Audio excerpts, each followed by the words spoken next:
Shalom, selamat pagi Bapak Ibu Saudara-saudara. Pagi hari ini kita akan bersama-sama merenungkan kebenaran firman Tuhan yang akan menolong kita untuk terus hidup dalam Kristus. Mari kita berdoa. Kasih-Mu melimpah dalam kehidupan kami Bapa, sebab itu kami percaya bahwa hidup kami berada dalam tangan-Mu. Kami percaya ketika kami mendengarkan kebenaran firman Tuhan, Engkau menuntun kami dan menolong kami untuk dapat mengenal Engkau lebih dalam lagi. Terima kasih ya Bapak, kami bersyukur dalam nama Tuhan Yesus. Haleluya. Amin. Bapak Ibu Saudara-saudara, kebenaran firman Tuhan pada pagi hari ini berjudul Transformasi Hidup di dalam Kristus. Ayat kebenaran firman Tuhan terambil dalam 2 Korintus 5 ayat 17. Jadi, siapa yang ada di dalam Kristus, ia adalah ciptaan baru. Yang lama sudah berlalu, sesungguhnya yang baru sudah datang. Setiap orang yang sungguh-sungguh bertemu dengan Kristus tidak akan pernah sama lagi. Pertemuan dengan Juru Selamat bukan sekedar perubahan perilaku sementara, melainkan transformasi hati yang sejati. Inilah yang Paulus maksudkan saat ia berkata bahwa siapa yang ada di dalam Kristus, dia adalah ciptaan baru. Transformasi hidup bukan hasil usaha manusia, tetapi karya Roh Kudus yang mengubahkan dari dalam keluar menuju terangnya yang ajaib. Apa yang dapat kita renungkan untuk dapat memahami perubahan hidup di dalam Kristus? Yang pertama adalah transformasi dimulai dari identitas yang baru. Dalam Kristus kita tidak lagi dikenal berdasarkan masa lalu. Mungkin pada saat kita masih belum mengenal Kristus, kita berada dalam kehidupan kita yang penuh dosa dan kegagalan dan kelemahan kita. Kita menerima identitas baru sebagai anak-anak Allah. Kita tidak lagi hidup dalam penghukuman, tapi dalam kasih karunia Kristus yang memerdekakan kita.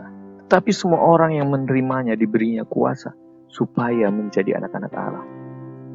Transformasi sejati tidak hanya terlihat dari apa yang kita lakukan, tapi dari siapa kita sekarang di dalam Kristus.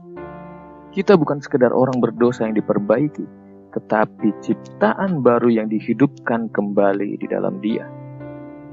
Kemudian transformasi menyentuh seluruh aspek kehidupan kita. Ketika Kristus tinggal di dalam hati kita, Dia mengubah cara kita berpikir, cara kita berbicara, dan cara kita bertindak. Dulu mungkin kita hidup menurut keinginan daging kita. Sekarang kita belajar untuk hidup menurut apa yang dikatakan oleh Roh Kudus. Transformasi itu menyeluruh, mulai dari sikap hati kita, cara menghadapi masalah, hingga cara memperlakukan sesama kita. Itu sebabnya ketika kita hidup dalam Dia, transformasi kita bukan hanya soal menjadi orang baik, tapi menjadi semakin serupa dengan Kristus dalam kasih, pengampunan, dan kerendahan hati, dan juga kebenaran kita. Kemudian transformasi menjadi kesaksian hidup bagi dunia ini.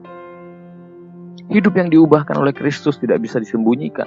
Saat orang lain melihat hidup kita yang berbeda dari cara kita mengasihi, mengampuni, dan melayani mereka, melihat Kristus di dalam kita, itulah yang akan menyatakan atau menjadi kesaksian bagi dunia di dalam kehidupan kita. Firman Tuhan berkata, demikianlah hendaknya terangmu bercahaya di depan orang, supaya mereka melihat perbuatanmu yang baik dan memuliakan Bapamu yang di sorga. Dengan hidup yang telah diubah, kita bisa berkata, lihatlah, bukan aku yang hidup lagi, melainkan Kristus yang hidup di dalam aku. Transformasi dalam Kristus adalah perjalanan seumur hidup kita. Tetapi setiap hari kita diberi anugerah untuk hidup sebagai ciptaan baru.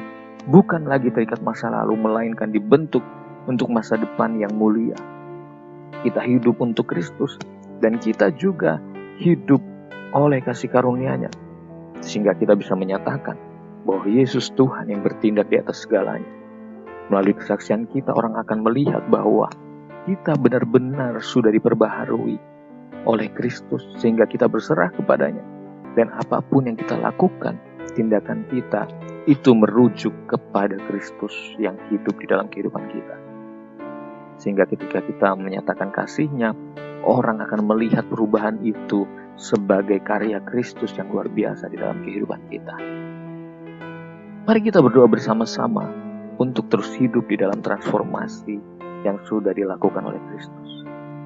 Ya Bapa, biarlah Engkau yang hidup dalam kehidupan kami.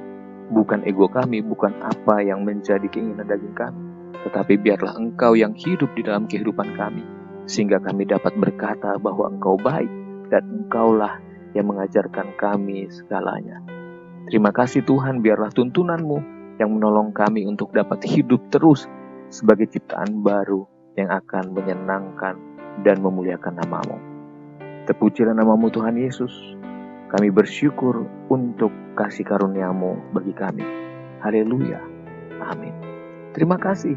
Selamat beraktivitas. Tuhan Yesus memberkati.